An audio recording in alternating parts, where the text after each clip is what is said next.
ambao wanatueleza ati ya kwamba ati wananchi waendelee kukaa kwa slums ati kwa sababu kuku haiwezi kupandishwa ghorofa ya 15. Hawa ni watu wako na akili kweli?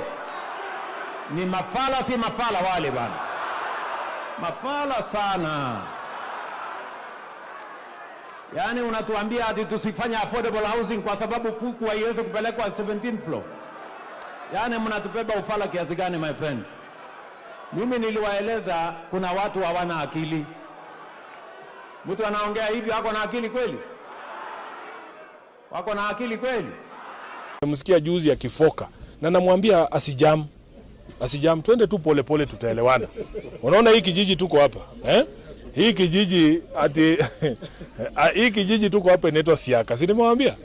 Hii Siaka ukileta hapa ati affordable housing ya 12 story building hapa, mahali kuku yezi ingia, haiwezekani. Hapa Siaka watakuambia wanataka dispensary hapa. Wanataka shule zetu, kuna shule hapa inaitwa Siaka. Hiyo simiti yote umetumia kwa sababu nilikuwa naongelelea affordable housing ya Funyula. Huko Funyula mimi na mbunge wa Funyula, Mheshimiwa Undo, atawaambia hapa Jumapili hakuna slum Funyula. So William Ruto atuambie akijenga hizo nyumba za 12 story huko Funyula alikuwa anafunga slum gani?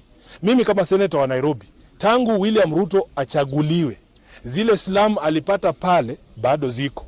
Atuambie slum ngapi amefunga kama hii affordable housing yake inafanya. Si anasema ati ni ya kufunga slum.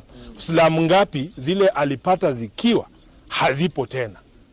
Mukuru kwa Njenga kule anapigana kelele, hiyo affordable housing yake bado iko.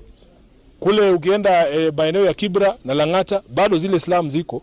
Atuambie tu tangu niingie nimefunga hii slum kwa sababu nimejenga affordable housing. Hii affordable housing ilikuwa ni ukora ya William Ruto. Yeye bora auze simiti, bora auze chuma, bora auze mchanga na construction materials zingine, mabati na chuma za milango na mabati. Yeye ako sawa. Whether wananchi wataingia pale ama hawataingia, yeye hana haja. Unanielewa? So asijam, pole pole tu Mheshimiwa Ruto, tutakuambia mahali umeshika handball.